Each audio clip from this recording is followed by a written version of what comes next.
afsluiten of doe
Stanley! Oh good, you're awake. It seems you had sort of dozed off there, drifting away into dreamland. But we can't have that, Stanley, because this hole is just so darn fascinating that I want you to be wide awake for every second of it. You don't want to miss a single moment. So how about if I just pop in from time to time and wake you up to keep you really truly focused on the hole? From the looks of things, you and I will have many, many years here in this hole, and I'm looking forward to all of them. Stay alert, Stanley. I'll be back. Toodle-pip.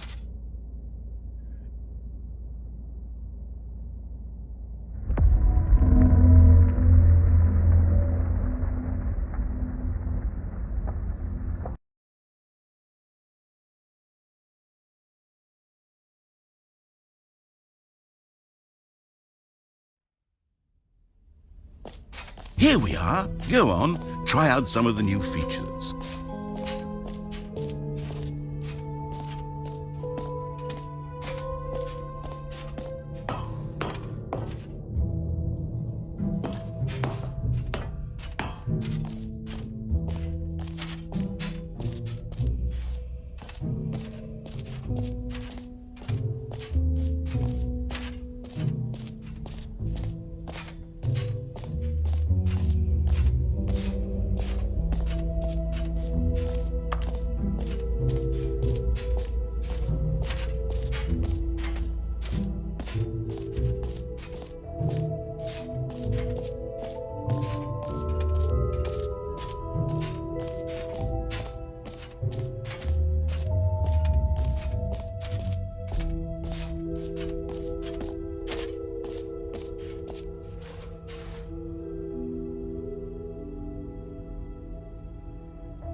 So, Stanley, what do you think?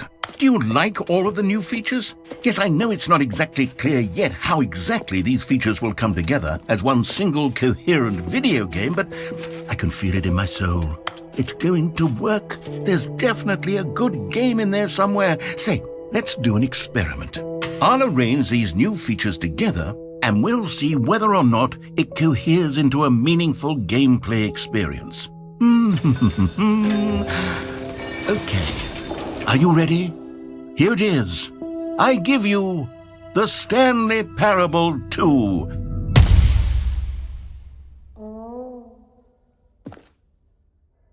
I mean, there's potential here, right? It's sort of... Okay, never mind. Hold on, let me do a different arrangement. Okay, yes, this is much better. I feel good about this. Here we go. Version 2.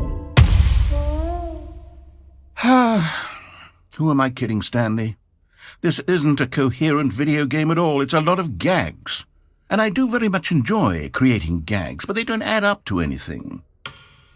I wanted more than anything to create a sequel that would capture all the magic of the first game. I wanted fans to love it. No matter how good these gags are, they won't stand on their own. They would need the structure and the gameplay of the original. Wait, maybe that's it. I can take the original Stanley Parable and simply, well, insert a few of my new features into it. Tastefully, of course. With respect. With care for the vision and integrity of the original game. Would it possibly work? I suppose it could. But it would need a really, really tremendous title screen. A title screen that says with bold and uncompromising conviction, "This is the Stanley Parable 2. Let me see if I can whip something up. All right, perfect. Go ahead. Take a look.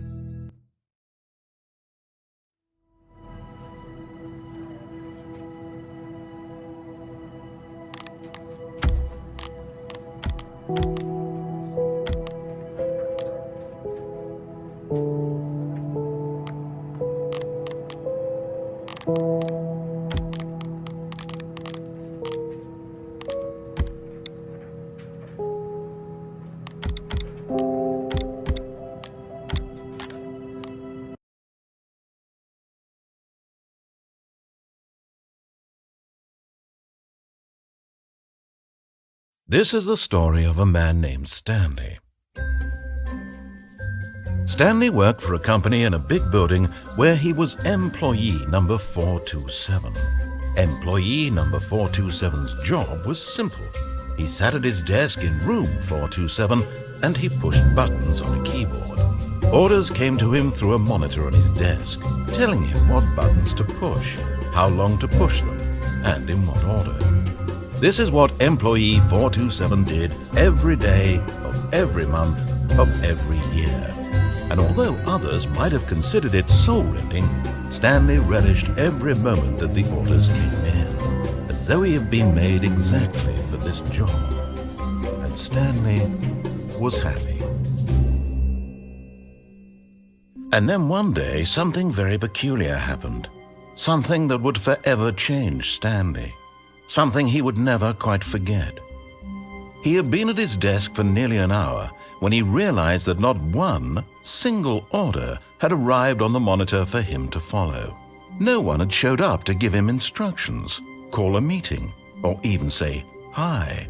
Never in all his years at the company had this happened, this complete isolation. Something was very clearly wrong. Shocked, frozen solid, Stanley found himself unable to move for the longest time. But as he came to his wits and regained his senses, he got up from his desk and stepped out of his office. All of his co-workers were gone. What could it mean?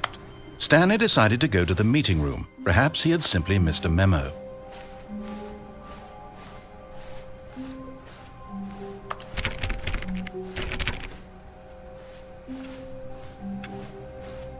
Stanley felt the bucket calling to him, begging him to pick it up.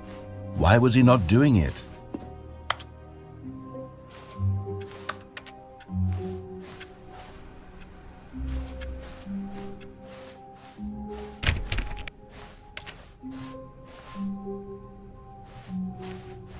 When Stanley came to a set of 2 open doors, he entered the door on his left.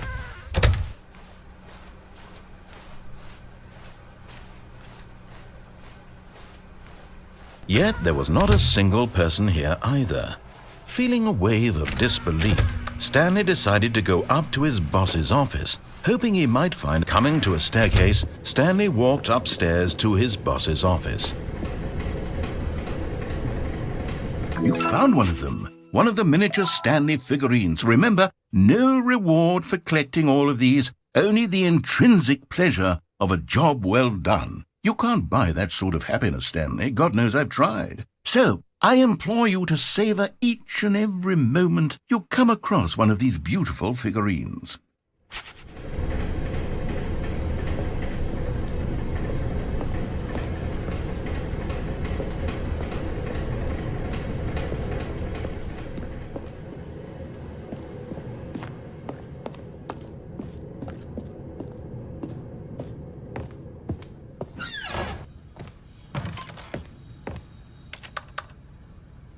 Another miniature Stanley figurine. There really must be a snappier name for these things. What about mini-stands? Stanley figs? What about Stanlerines? Yes, I think I like that. Another Stanlerine under your belt.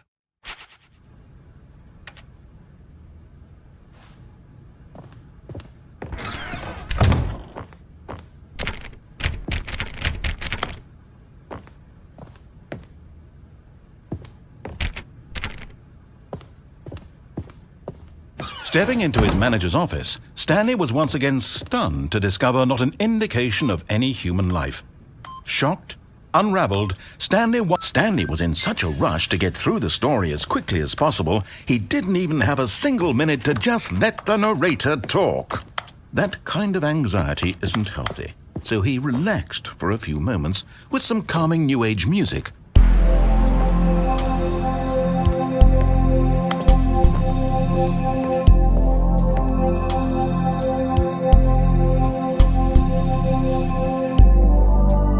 Feeling soothed and rejuvenated, Stanley calmly walked forward into the opened passageway.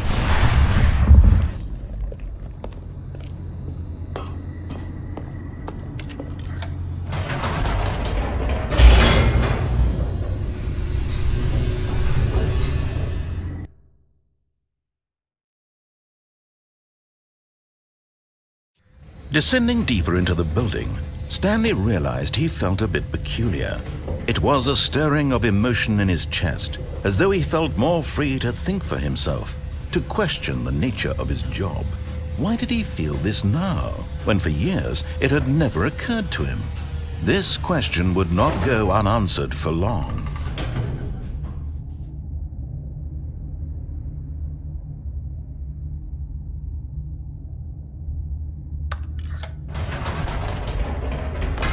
Whoops, nope, never mind. Stanley actually got back into the elevator and went back up. Silly me.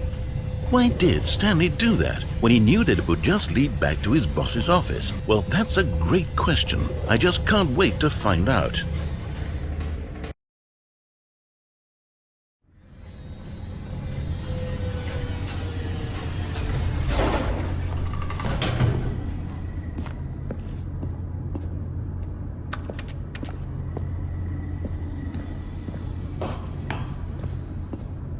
Here we are, Stanley. It's your boss's office. Exactly the way it was before you got onto the elevator. It's still just exactly what it is. What a decision you've made to come up here and look at the office again. This has fleshed out the plot of the story in new and fascinating ways I could have never anticipated. It's that keen eye for storytelling that you have, an incisive rapid fire of critical plot points, one after the other, weaving a rich tapestry of uncompromising narrative. Wow!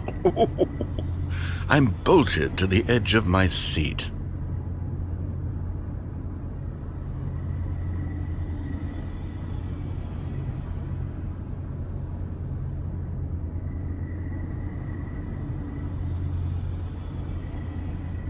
Incredible. Now he's getting back into the elevator and going down again. Ladies and gentlemen, how does he keep coming up with all of this?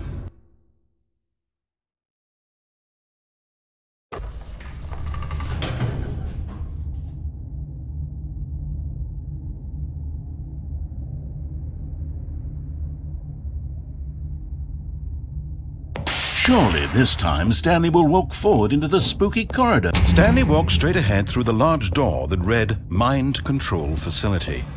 Although this passageway had the word Escape written on it, the truth was that at the end of this hall, Stanley would meet his violent death.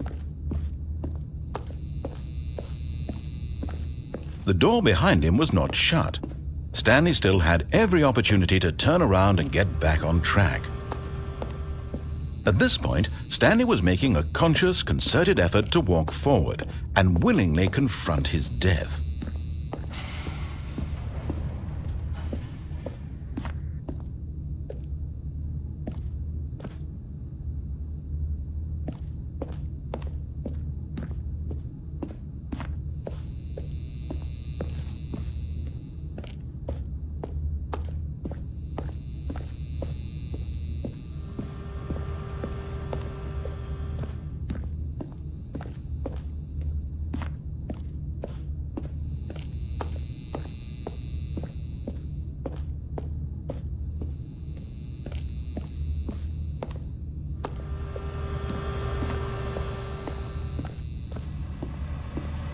course, Stanley thought better of it and realized he simply had too much to live for.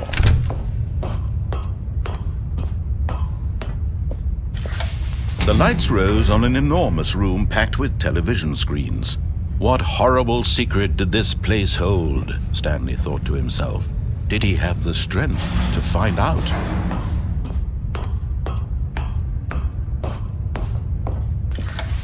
Now the monitors jumped to life, their true nature revealed. Each bore the number of an employee in the building, Stanley's co-workers. The lives of so many individuals reduced to images on a screen, and Stanley, one of them, eternally monitored in this place where freedom meant nothing.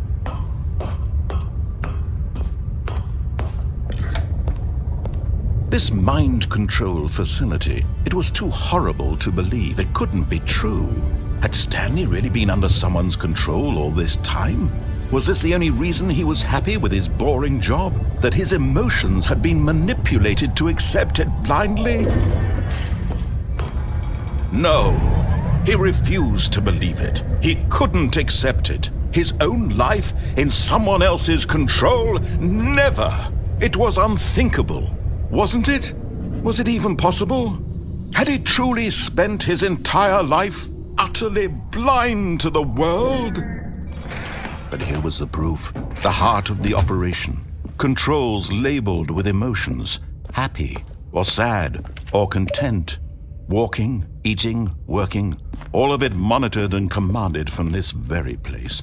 And as the cold reality of his past began to sink in, Stanley decided that this machinery would never again exert its terrible power over another human life. For he would dismantle the controls once and for all.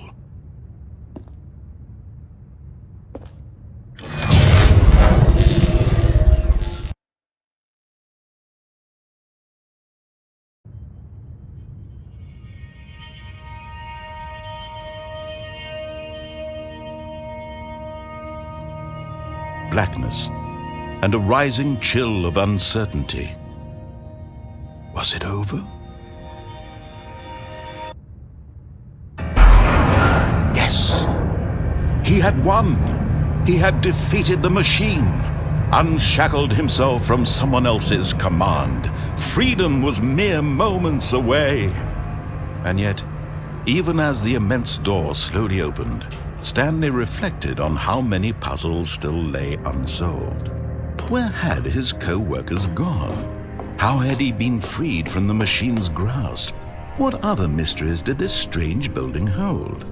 But as sunlight streamed into the chamber, he realized none of this mattered to him, for it was not knowledge or even power that he had been seeking, but happiness. Perhaps his goal had not been to understand, but to let go. No longer would anyone tell him where to go, what to do, or how to feel. Whatever life he lives, it will be his. And that was all he needed to know. It was perhaps the only thing worth knowing. Stanley stepped through the open door.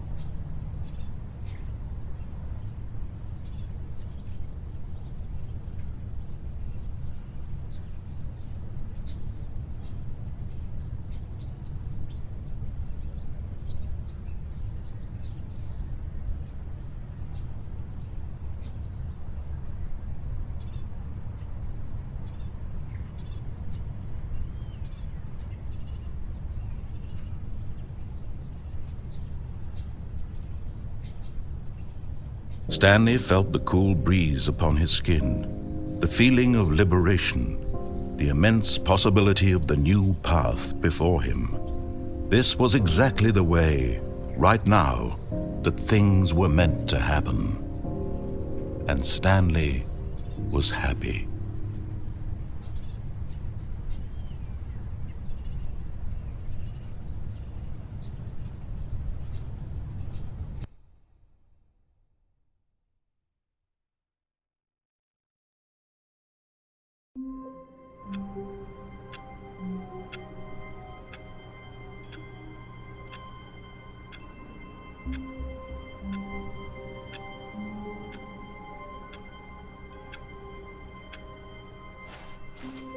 All of his co-workers were gone. What could it mean? Stanley decided to go to the meeting room. Perhaps he had simply missed a memo. Maybe Stanley would never pick up the bucket. A lonely bucket, lonely and miserable and Stanley-less. So Stanley picked up the bucket.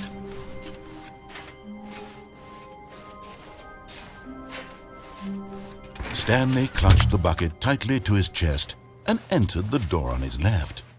This was not the correct way to the meeting room, but Stanley had felt the bucket calling to him, telling him that the employee lounge was simply the place to be. And here it was. Had the bucket turned out to be correct? Was this better than the meeting room? Yes, Stanley thought to himself. Yes, perhaps it truly was. How insightful the... No, never mind.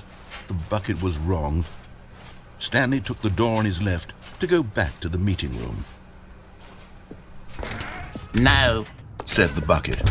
"Don't go to the meeting room. Go somewhere else. The cargo lift, yes. Go there. Go to the cargo lift."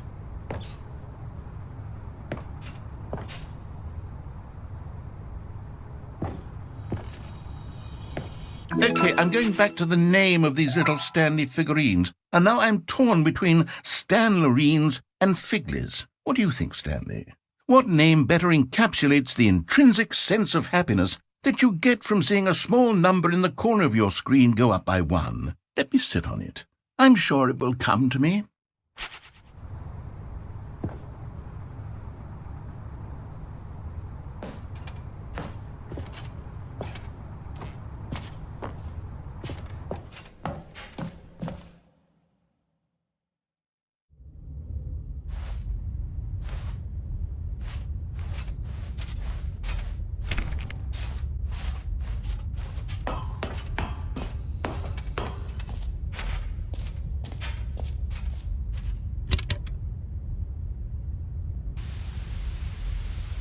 Okay, this is day number 295, tape number...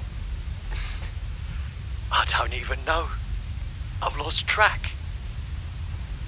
Nothing feels real anymore. The longer I study this bucket, the less sense anything makes. The sheer euphoria I feel every time I pick it up. No matter how many times I've done it, it's always the same feeling. And the emptiness in my chest when I set it down. It doesn't make sense. There's no explanation for it. I still haven't figured out why I see the world so differently when this bucket is in my arms. Why everything feels so... What do I do with this treasure?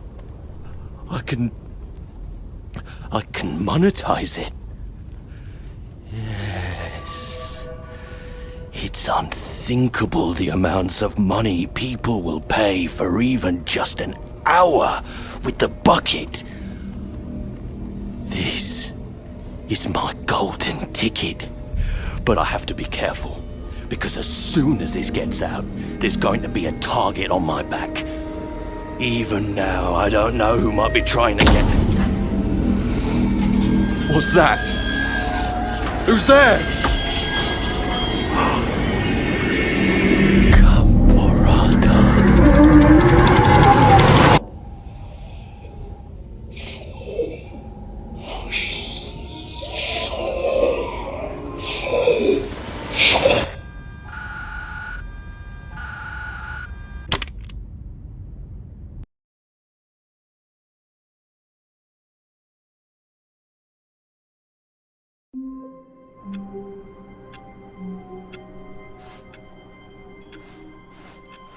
All of his co-workers were gone. What could it mean? Stanley decided to go to the meeting room. Perhaps he had simply missed a memo.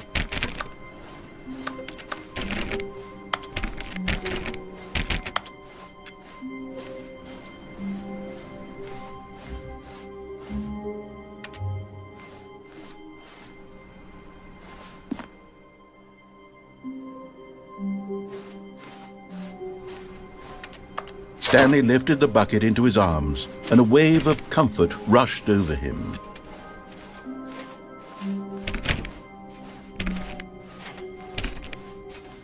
Stanley clutched the bucket tightly to his chest and entered the door on his left.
Coming to a staircase, Stanley and the bucket walked upstairs to the boss's office.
Stepping into his manager's office, Stanley was once again stunned to discover not an indication of any human life.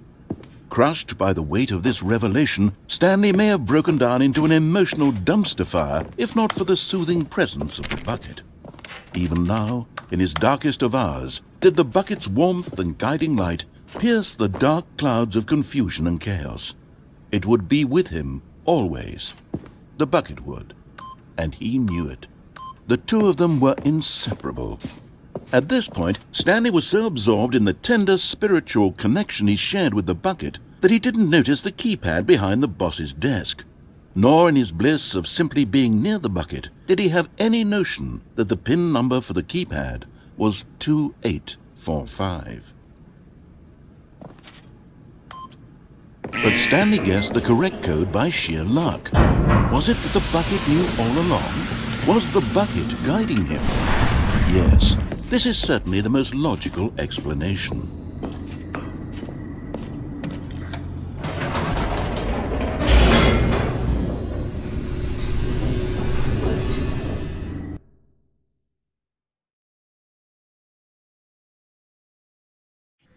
The elevator raced downward, plummeting towards an unknown fate. It would be all Stanley could do to keep himself together, if not for the bucket. Soothing him, comforting him, reassuring that in this darkest moment of uncertainty, he would be all right. The bucket is here for you, Stanley. Everything will be fine. Stanley and the bucket walked straight ahead through the large door that read, Mind Control. Although this passageway had the word escape written on it, the truth was that at the end of this hall, Stanley and the bucket would both meet a violent death. The door behind them was not shut. Stanley and the bucket still had every opportunity to turn around and get back on track. At this point, Stanley and the bucket were knowingly walking forward into a very painful death for each of them.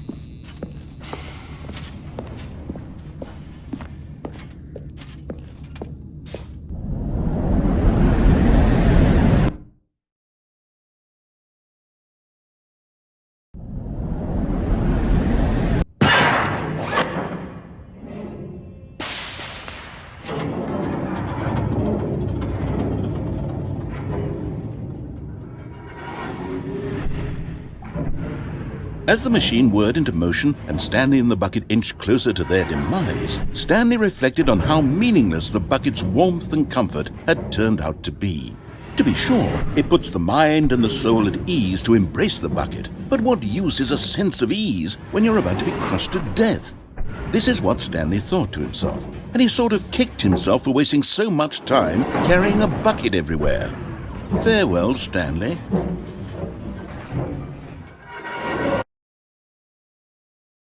"Farewell, Stanley," cried the narrator, as Stanley and the bucket were led helplessly into the enormous metal jaws. In a single visceral instant, the bucket's life came to an end, as it was crushed violently to death.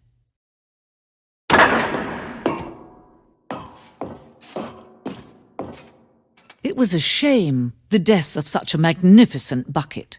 It's true that all buckets are radiant in their own way, but this one stood above the rest. It was a glorious bucket to behold.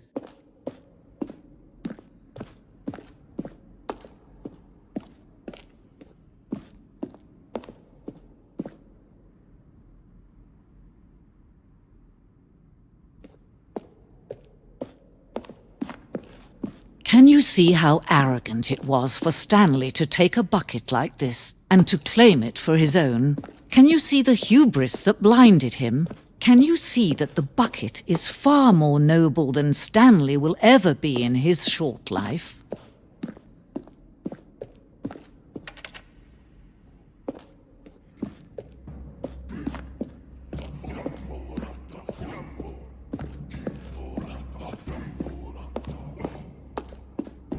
No man can own a bucket, and certainly not a bucket as dazzling to behold as this one. It is man who should kneel before the bucket.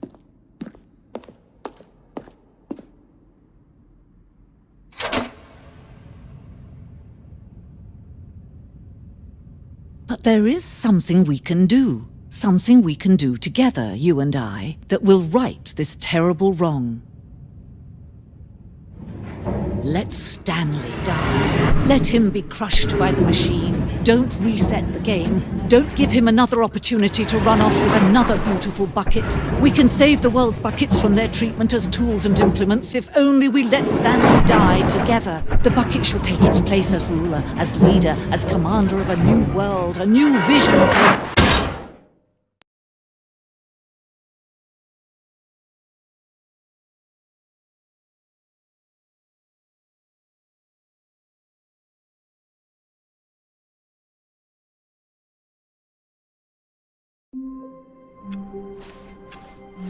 The meeting room. Yes, that's where everyone would be. Stanley just needed to get to the meeting room, and from then on, he would never be alone ever again. The confusion and the chaos all seemed to melt away as Stanley embraced the bucket. Stanley clutched the bucket tightly to his chest. This was not the correct way to the meeting room, but Stanley had felt the bucket calling to him, telling him that the employee lounge was simply the place to be. And here it was. Had the bucket turned out to be correct? No, never mind. The bucket was wrong. Stanley took the door on his left to go back to the meeting room. No, said the bucket. Don't go to the meeting room. Go somewhere else. The cargo lift, yes. Go there. Go to the cargo lift. Good, said the bucket. Now ride the lift all the way to the top. There's something up there I need you to do. Stanley did not question why or how this bucket was speaking to him. It should have alarmed him, of course, because buckets can't talk. But Stanley chose not to think about this obvious fact. He was firmly convinced that the bucket had spoken to him, and he unthinkingly did whatever the bucket asked.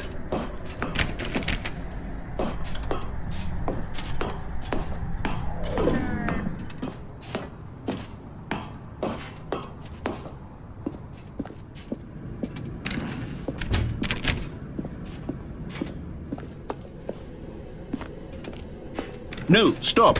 Look there on the wall, you see? There's a sign right there. It says, "No buckets past this point." Stanley, how could you think it was okay to bring the bucket here? Unless, what if the problem is that you actually don't know what is a bucket and what isn't a bucket? I suppose that would explain a lot about your behavior up to this point. Which, if that's true, well, my goodness, I think we have to do something about it. This misunderstanding could have dire consequences on the entire rest of the game if not addressed quickly and properly. So much of the impact of the story is dependent on your understanding of what is and isn't a bucket. Please, step in here for a moment.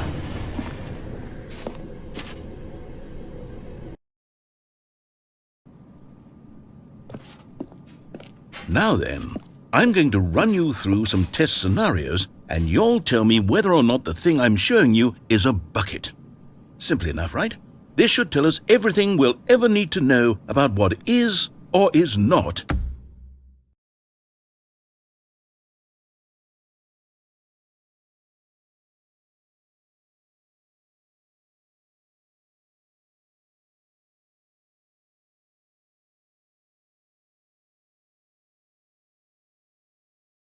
a bucket. Okay, let's begin.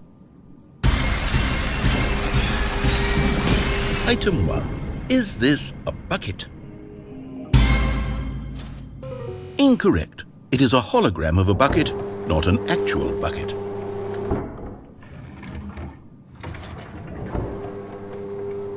Item 2. Is this a bucket? Incorrect. It is a 3D printed recreation of a bucket, not an actual bucket.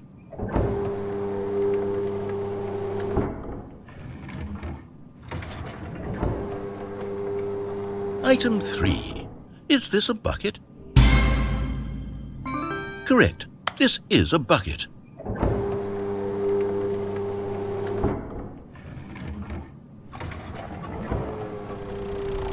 Item 4. Is this a bucket?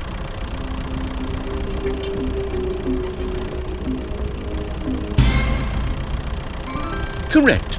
This is a tractor and not a bucket. To be honest, I just sort of put this one in here as a gimme, but I was starting to get concerned that even this might be too much for you. Thank you for not making me look like an idiot. Okay, next one.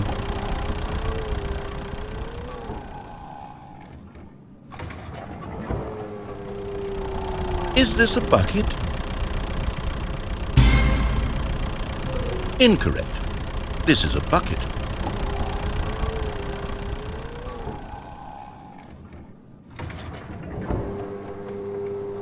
Item 6. Is this a bucket? Trick question. Both. Gotcha.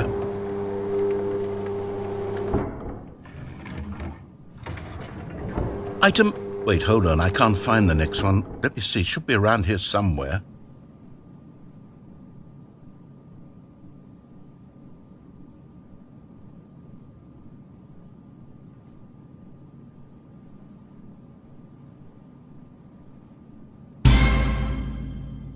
Okay, you and I both know there isn't anything here. And I don't appreciate the implication that nothing is a bucket when we both clearly know that a bucket is something, and therefore nothing could possibly be something. Unless, in your twisted mind, have you somehow convinced yourself that a bucket is nothing? Answer me straight, Stanley. Do you believe that nothing is a bucket? You know what? I'm too confused to even sort it out. I've lost all sense of perspective. What is a bucket? What isn't a bucket? Mere moments ago I could answer these questions with confidence, and yet now I'm somewhat adrift. Do any of us know what a bucket is? Am I a bucket? Stanley, I can't keep doing this. I'm losing myself, and myself was all I ever had to begin with. I'm afraid the bucket is threatening to tear our relationship apart. I can't have that. I'm sorry. But I'm going to erase all buckets from the game entirely. Okay, here we go.